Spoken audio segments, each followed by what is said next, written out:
Well, guys, it's June 1st here in Pennsylvania. We have rain and forecast here this week. Looks like the next 4 days we're going to have some rain. So I just picked up my smother crop buckwheat that I'm going to be laying down here on our 3 acres of food plots. And we're headed out to the property right now to get that done. So I just wanted to talk a little bit about that and my plan this year. So I know a lot of you guys that do follow me also follow Jeff Sturgis and Whitetail Habitat Solutions, and he's working on his plan right now for his smother crops with his buckwheat and his no-till plan. So we're basically prepping for fall plots. So we'll have this buckwheat in the ground for about 7 weeks, and from there we'll put in our fall blend. And the fall blend that I'm using this year is a mix from Hagg's Feed in Troutville, Pennsylvania. Keith Hagg is a good friend of mine, and he's put together a mix for us. Has a lot of great fall blends that's going to last throughout the season and into the winter, and it's going to give the deer what they need for the whole season and not just the summer. So we're really avoiding the summer plots, just like what Sturgis talks about, and letting these deer, go feed elsewhere other than our property. We're not worried about having deer, bunch of doe on our property here during the summer months. So where we want to attract them is in the fall, when it matters, when we're hunting, and we want them to establish a pattern in the fall. So we'll be putting our fall blend in here first week in August, and that'll be a mix of, it's called a G4 mix. It's got a lot of different brassicas, turnips. He's gonna mix some kale, and he told me today has some rape, but it's a really good mix, and that'll be on half of the plots, and then half the other plots. On the other half of the plot will be peas, winter peas, and beans that we're gonna put in. So it's gonna be a good mix. So we're gonna get to work. I'm almost to the property now, and we'll catch up with you there.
I'm gonna run this Whiz hand spreader until it dies.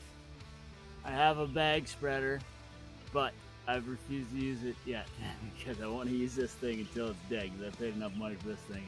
I'm going to get my use out of it, so don't make fun of my spreader.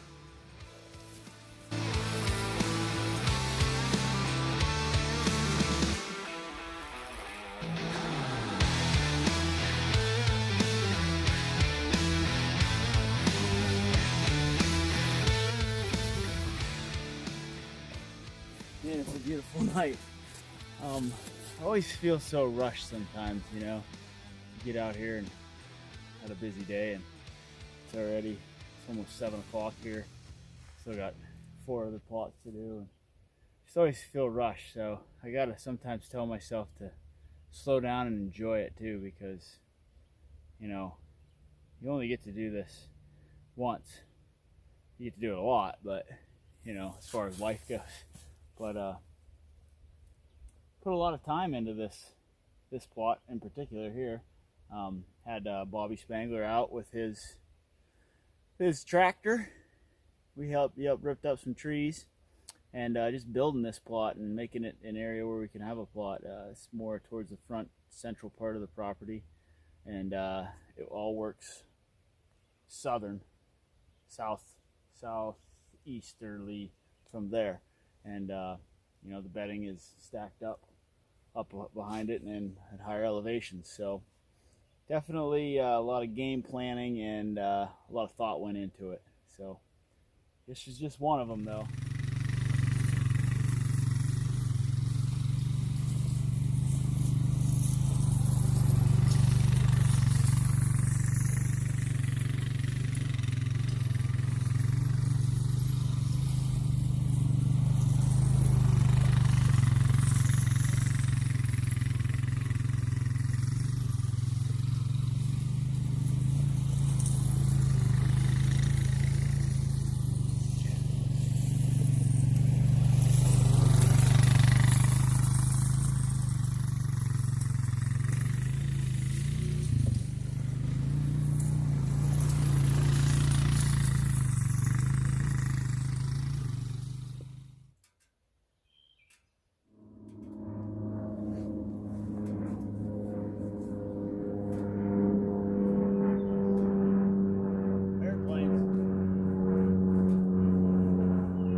Alright, so here you're getting a good look at our most southern food plot that we built, and it was primarily mossy grass, weeds.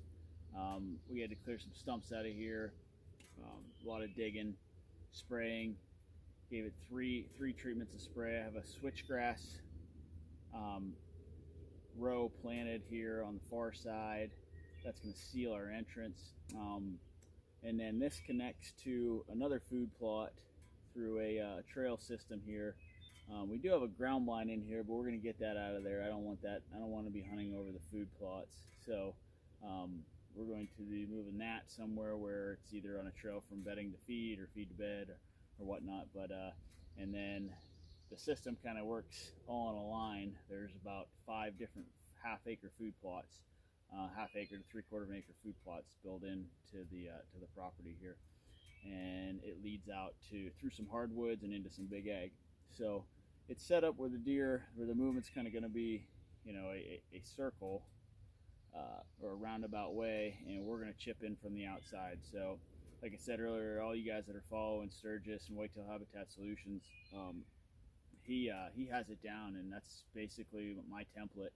And him and I talk a lot on YouTube, and we share just, you know, back and forth comments. So you know, he's definitely a guy that if you're a landowner, or if you have a lease, or if you have a small parcel, you know, 100 acres, 200 acres or less, great, just has some great content to follow. So he's really helped me out. And so we're gonna throw in buckwheat here, and I just got done giving it a round of I drug it and flattened it out pretty good, and then we're gonna drag it again and get that buckwheat covered up. So that's the plan.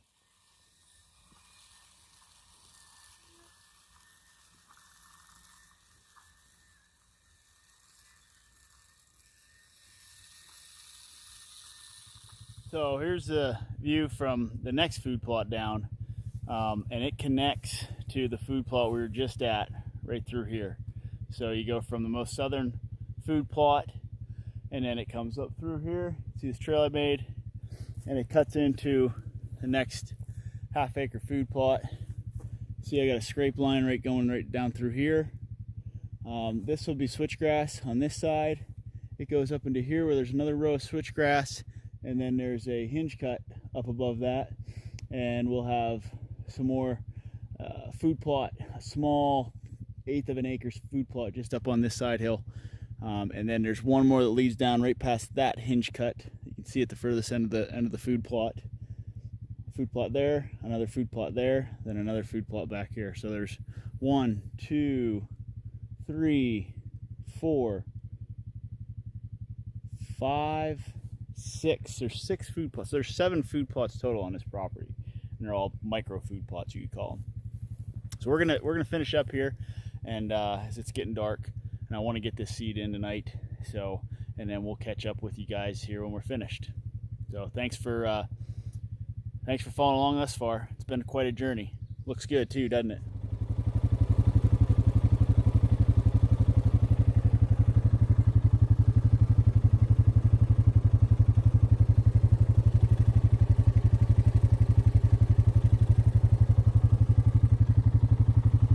Number 1, 2, 3, and 4 are complete.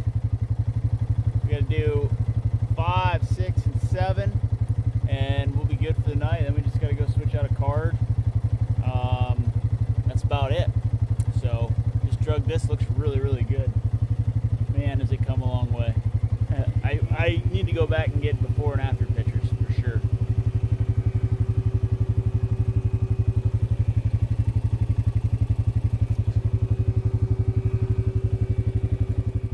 So moving on to the next plot. Back here was plot 4 or 3. Yeah, that was plot 3. 3 and 4 are right back here, which leads us into plot 5. So you can see plot 5. It has come a long way too. It was a lot of moss. We put a lot of lime down here, a ton of lime on this property. Probably, I don't know, close to 5,000 pounds of lime we added. So definitely had to get the soil right and work it up, and you can see what it's done so far. I mean, that's any chance I got when the ground was moist during the winter time. I tried to turn it over and get it to where it was some kind of plantable soil, because this is what it was prior to being what it is now.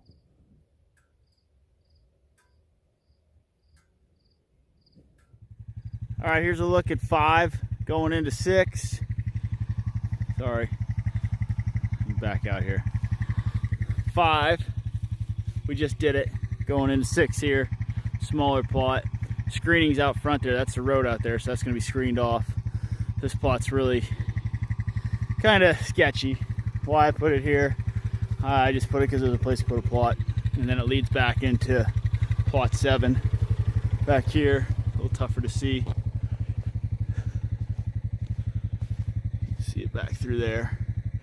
And then we have switchgrass planted the whole way up along the road, along with some screening.